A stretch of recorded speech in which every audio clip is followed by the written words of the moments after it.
Pooncarie to Menindee Road is open.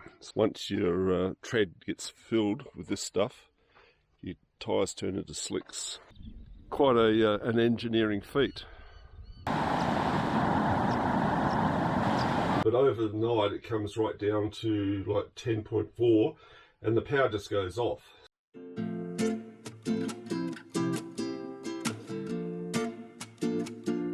So where are we going now? We're going to Pooncarie. And hopefully the cafeteria is open because we still haven't eaten and it's 12:45 in the afternoon And you're starving. I am starving. This is the Old Wharf site on the Darling River, which would have been looking after all the pedal servers. This is the famous Old Wharf Café. Now we've seen a lot on reviews and even on Wiki, and we're going to have lunch here because we got bogged earlier. It's nearly 1:30 and we still haven't had anything to eat. They've even got a book exchange over there. Lovely area. You've got some parking, you've got goat friends over there.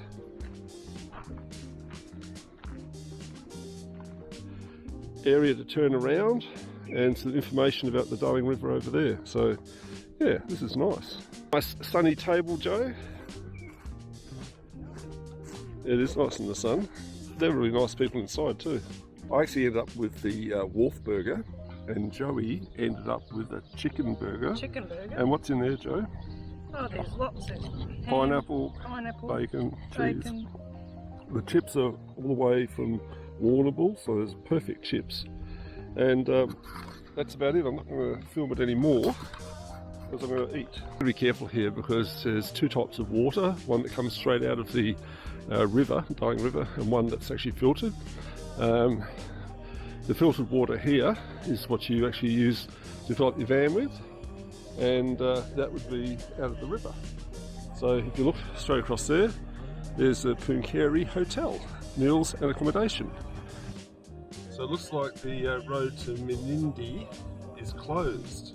Here we are back on the Darling River, just north of Pooncarie.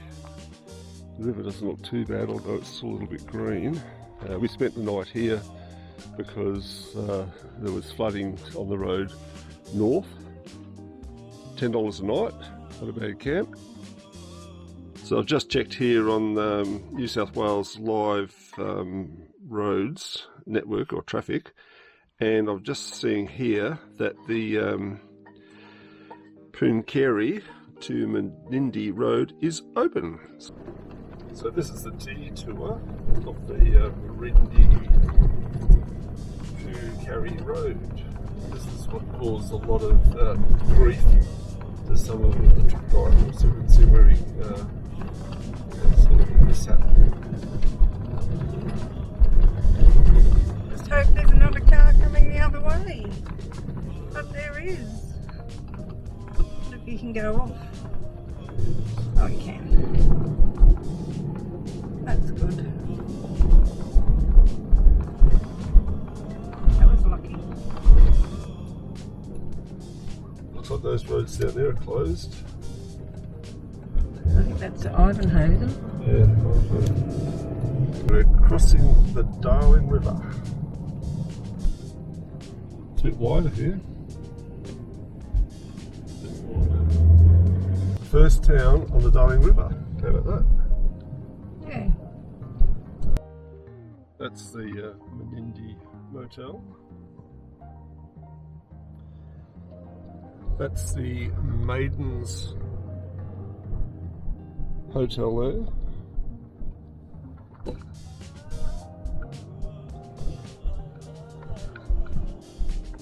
It's a fairly small town. I think it said 550.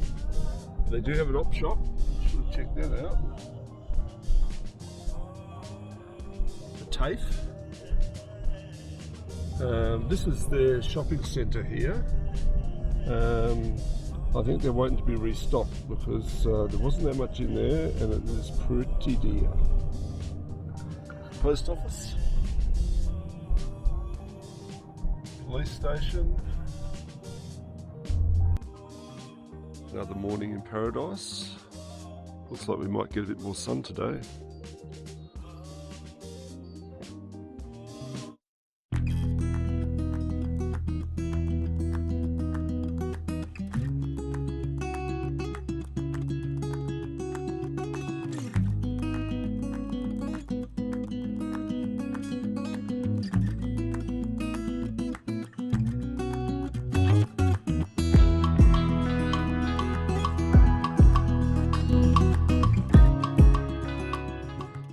This reminds me of the silt that we actually see along the Murray River. Once your tread gets filled with this stuff, your tyres turn into slicks and you go nowhere. The Lake Weatherall outlet regulator, you can see the water, it's going down a whirlpool there. These guys better not get too close. Then it comes under the road here and then out the other side. Let's have a look. Down here doing some fishing.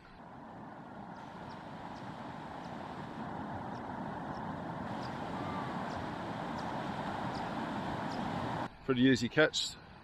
There's quite a few there. I reckon there'll be a couple of hundred. The Burke and Wills campsite. This tree marks the site of one of the camping places of the Burke and Wills expedition. While the advance party under Burke's leadership proceeded to Cooper's Creek, including the journey towards the Gulf of Carpentaria, the base party was camped at this spot from 19th of October 1860 to 26th of January 1861.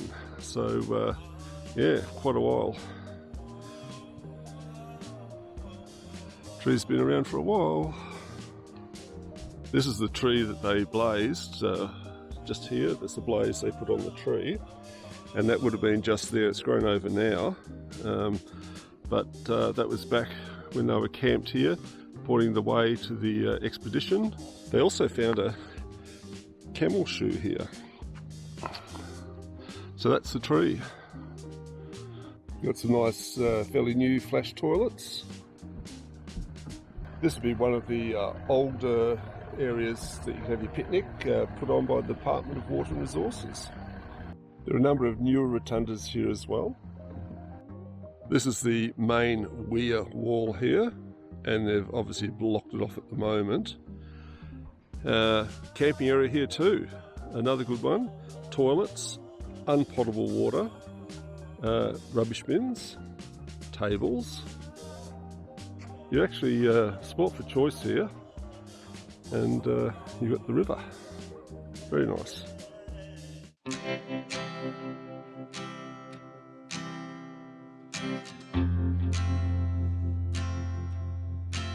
This is the Menindee station. It was actually originally built in 1919 when the first rail line came through. And the rail line actually came through and went up to Broken Hill. But because Broken Hill didn't have a water supply, they used to use those old tanks over there and cart water from here back up to Broken Hill for the trains. So because we've got so much water down here in the lakes, it became a very important place to get water to keep the steam locomotives going. So you don't normally see that many. So you go, Menindee station. It's still in operation today. This bridge was actually made back in 1927, and it was actually to connect the rail line through to the station down there at Menindee. It was for cars as well as trains, and there was a few incidents where trains and cars actually did sort of do a bit of a collision. But one of the bigger problems with the long trains is the train would be in the station and it would still have carriages here blocking the bridge. So if you have a look, you can see the big cogs over there. So it's a counterweight system. So the counterweight would actually open up so that paddle steamers could continue down the river. Quite an engineering feat. Last night here on the lake, everything's packed up, got the car ready, and we're still loving the spot. It's good with good weather. It's not so good when it's windy and rainy. but a real beach. So we've been having some issues with our battery, or we've been thinking we've had some issues. So we've done a few tests, and first we thought it could have been the blanket that was plugged in that might have had a fault or something, so we unplugged that.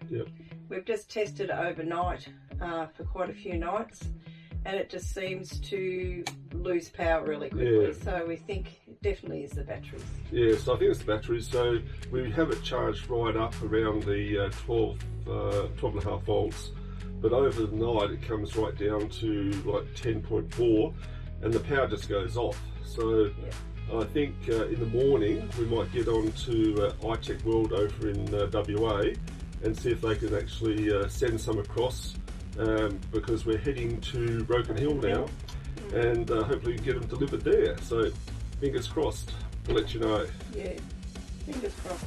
Yeah. See ya. See ya.